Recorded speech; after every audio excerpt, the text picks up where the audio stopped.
Now, I know occasionally I rail against the government.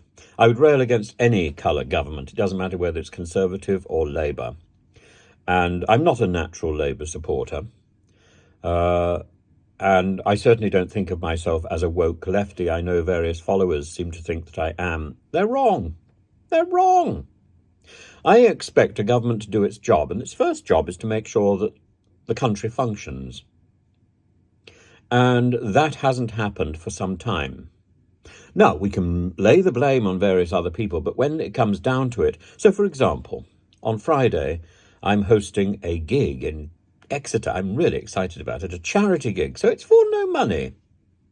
It's to raise money for noble causes. It's a charity dedicated to improving access to music making across the UK, enabling disadvantaged people to experience the joys and far-reaching benefits and pleasures of music making. And you can get your tickets from the Phoenix website. That's www.exeterphoenix.org.uk. I'm really looking forward to it, but my goodness, it's tough getting there. Why? Because the government isn't doing its job. Because we can't actually function. So Friday is a day when there's a national rail strike, basically. Certainly on all the networks that I want to use. And so the only option for me is to go down a day early to pay for somebody to come and look after my cat, to dump a pile of lessons in order to take that journey. And as for getting back, I need to think very seriously whether or not I have to get a taxi. That's expensive too. And the question is, if I want to pay that amount of money, I prefer to give it to the charity. The charity is so good, so good. And I do encourage you to come along if you possibly can. I don't necessarily expect everybody to get a taxi or negotiate British Rail and the nonsense of all these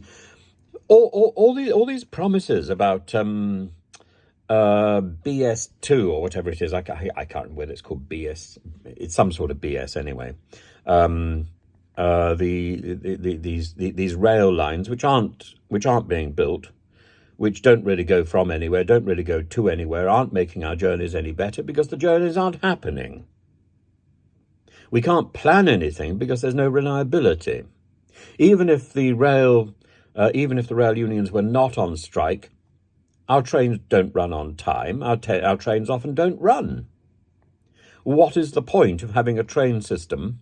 What is the point of being a country that had pretty well the first train system in the world if our trains don't function now? There's no point in looking back to history to say how grand we were in the past. We're looking at now. Now we are useless. And we have to ask why. Partly because we don't have the staff, partly because we've abandoned ourselves to slogans and ideology following Brexit. Was Brexit a disaster? Well, I think Brexit could have worked. But Brexit fell prey to Mrs. May, who seems to think that playing around with words is likely to get you a success. No, it's not. It just delays the inevitable failure.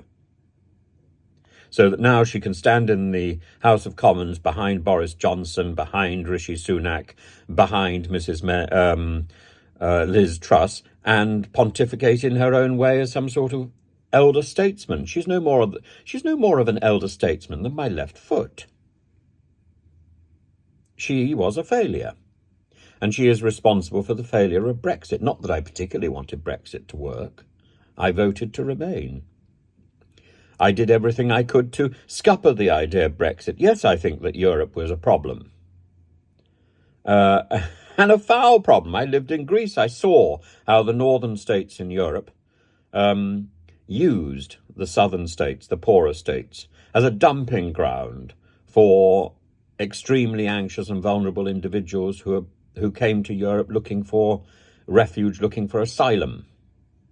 And they were kept in appalling conditions, in appalling camps in places like Lavrion and on islands. They were treated like scum. Why? Because Greece didn't have the resources to deal with the problem. And the development of a European task force to navigate the Mediterranean was equally appalling, given the fact that Greece was found responsible for torturing and abusing refugees. It was then given a lead in that task force. Extraordinary. It still hasn't changed its laws, by the way, although it was found guilty. I still expect it to do so. I'm still optimistic. But is Brexit entirely responsible? No. The thing that is responsible is the failure to do the job. We deal with the cards that we've been dealt. We play the cards we've been dealt. The cards we were dealt were Brexit. It was the job of Mrs. May, Boris, Liz Truss, Rishi, to play that hand. They've all failed. And the failure is demonstrated in the collapse of the NHS, the collapse of our rail structure, the collapse of our teaching in our schools. 3 things on which we depend. In addition, of course, if anybody wants anything from the bank, they will find that's almost impossible. Banks are equally collapsing. They're becoming authoritarian and distant, and you can't get in touch with anybody from the bank to sort out any small problem. You can't go into your high street bank. It doesn't exist anymore. Even if you go into your high street bank, you're given a phone and told to talk to somebody online, which you might as well have done in the first place.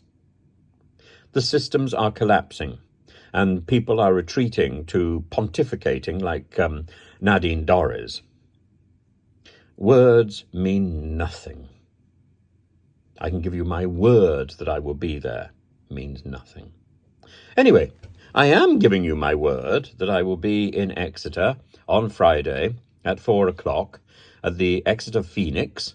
Do come along. Tickets, you can get tickets from www.exeterphoenix.org.uk. It will be sensational. There'll be a variety of musical genres there, from classic Brit-nominated tenor Thomas Cameron to 80s music provided by Owen Paul, modern romances Andy Kyriacou, Black Lace, the one and only Carol Decker will be headlining, and there'll be local bands as well. Mordrake with New Heroes as the house band, and students from the Rock Project will be kicking off the show.